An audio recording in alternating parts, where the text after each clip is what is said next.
కేసీఆర్ గారు చంద్రబాబు నాయుడుపై సంచలనమైన వ్యాఖ్యలు చేయడం జరిగింది. కేసీఆర్ గారు మాట్లాడితేనే సంచలనం. కేసీఆర్ గారు ఏం మాట్లాడినా సంచలనమే. అది కూడా చంద్రబాబు నాయుడు గారిపై కేసీఆర్ గారు మాట్లాడారు అంటే అది ఇంకా సంచలనం అవుతుంది. కేసీఆర్ గారు ఏం మాట్లాడారు ఒక్కసారి మనం వీడియో చూసిన తర్వాత మళ్ళీ మనం చర్చించుకుందాం. ఈ మధ్యలో ఒక్కసారి మీరు లైక్లు కొట్టండి, వీడియోని షేర్ చేయండి. లైక్లు ఎక్కువగా కొడితే మన వీడియో అంతమందికి ఎక్కువగా చేరుతుంది, అంతమంది ఎక్కువగా చూస్తారు. కాబట్టి ప్లీజ్ లైక్ ద వీడియో మరియు షేర్ ద వీడియో. ఒక్కసారి కేసీఆర్ మాటలు విన్న తర్వాత మళ్ళీ మనం చర్చించుకుందాం.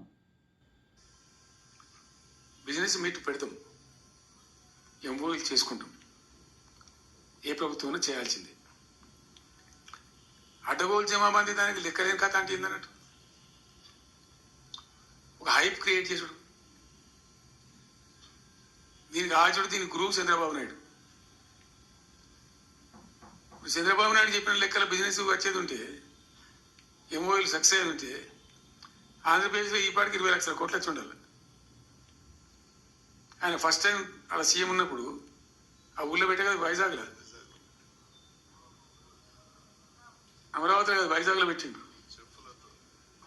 వైజాగ్లో ఎవరిలో వెళ్ళి ఎంఓఎల్ చేసిన వాళ్ళంటే వంట మనుషులు చెప్పిండ్రు. ఆ స్టార్ హోటల్లో బయట వంట మనుషులు, వాడు ఎవడ సప్లై చేసేటోళ్ళు, వాడు వచ్చి కూర్చోపోయి సంతకం పెట్టడం పెట్టిండు వాడు పాపం. అవునే అంటే పాపులర్ అయింది అది. ఇప్పుడు మరి ఎక్కడ పెట్టుబడులన్నీ ఎక్కడ చెప్పండి. ఆగే ఒక 10,000 కోట్లు రావాలి. 15 లక్షల కోట్లు, 6 లక్షల కోట్లు, 8 లక్షల కోట్లు.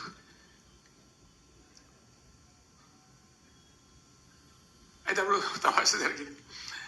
చూశారుగా, కేసీఆర్ గారు ఏది మాట్లాడినా సంచలనమే.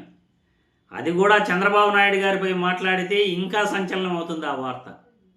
నిజంగా చంద్రబాబు నాయుడు గురించి దేశంలో నేతలంతా కూడా ఇలాగే మాట్లాడుకుంటుంటారు.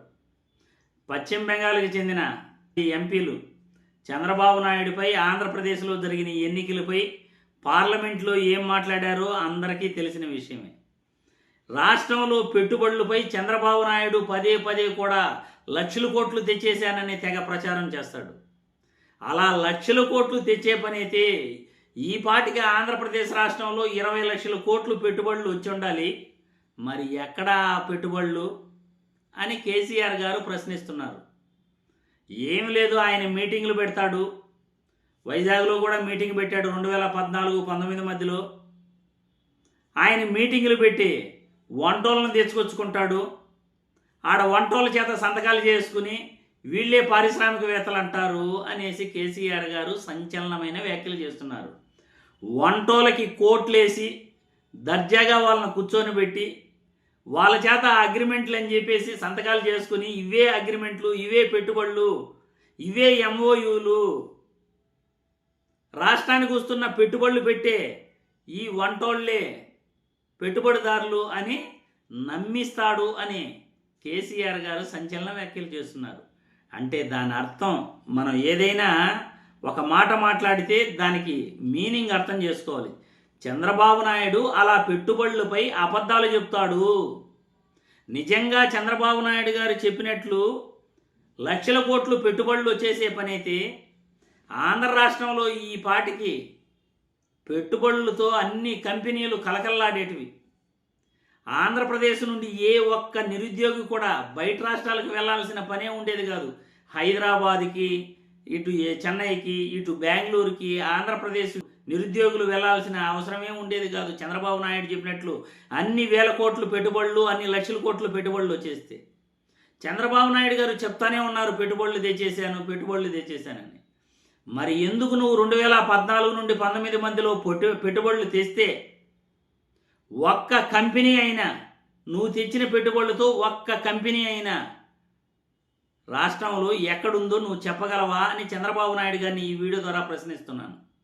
రాజశేఖర్ రెడ్డి శ్రీ సిటీ తీసుకొచ్చాడు కాబట్టి 2 లక్షల ఎకరాలలో దాదాపు 2 లక్షల మంది పారిశ్రామికవేత్తలకు అక్కడ ఆశ్రయం కలిగించబట్టి ఎంతోమందికి ఉద్యోగాలైనా వచ్చాయి. అది రాజశేఖర రెడ్డి గారి పుణ్యం. మరి చంద్రబాబు నాయుడు ఏం తేగలిగాడు? ఆదానీతో జగన్మోహన్ రెడ్డి టైఅప్ పెట్టుకున్నాడు, డేటా సెంటర్లు తీసుకొచ్చాడు, అగ్రిమెంట్లు చేసుకున్నాడు, టవర్స్కి అగ్రిమెంట్ చేసుకున్నాడు, సెంచరీ ప్యానెల్ ప్లైవుడ్ సంస్థ తెచ్చాడు, రాష్ట్రానికి ఓడరేవులు ఫిషింగ్ హార్బర్లు నిర్మాణాలు చేపట్టాడు, లక్షల ఉద్యోగాలు ఇచ్చాడు గ్రామ సచివాలయాల ద్వారా, వైద్య రంగంలో 53,000 ఉద్యోగాలు ఇచ్చాడు జగన్మోహన్ రెడ్డి. మరి చంద్రబాబు నాయుడు తెచ్చిన పెట్టుబడులకి ఎంతమందికి ఉద్యోగాలు వచ్చాయి? కేసీఆర్ గారి మాటల్ని మనం అలా అర్థం చేసుకోవాలి. చంద్రబాబు నాయుడు గారు చెప్పేవన్నీ కూడా అబద్ధాలు చెప్తుంటాడు. రేవంత్ రెడ్డి కూడా ఆయన శిష్యుడు కాబట్టి ఫేక్ ఎంఓయూల్ని ఆయన ప్రజలకు చెప్తున్నాడు. ఈయనకి గురువు రేవంత్ రెడ్డికి గురువు చంద్రబాబు నాయుడే కదా, చంద్రబాబు నాయుడు ఇలా చేస్తాడు, చంద్రబాబు నాయుడు చెప్పినట్లు లక్షల కోట్లు పెట్టుబడులు వచ్చే పని అయితే ఆంధ్రప్రదేశ్ ఎప్పుడూ బాగుపడేది అని కేసీఆర్ గారు కామెంట్ చేస్తున్నారు. మరి మీరు కేసీఆర్ గారి మాటల పట్ల, ఫేక్ ఎంఓయూల పట్ల, ఆంధ్రప్రదేశ్లో చంద్రబాబు నాయుడు గారు నిజంగా లక్షల కోట్లు పెట్టుబడులు 2014 నుండి 19 మధ్యలో తెచ్చుంటే ఎన్ని కంపెనీలు వచ్చేటివి, ఎంతమంది బాగుపడేవారు? దీనిపైన మీరు కామెంట్లు పెట్టండి, మీ అభిప్రాయాలు తెలియజేయండి, వీడియోని లైక్ చేసి షేర్లు చేయండి అని ఈ వీడియో ద్వారా నేను కోరుతున్నాను.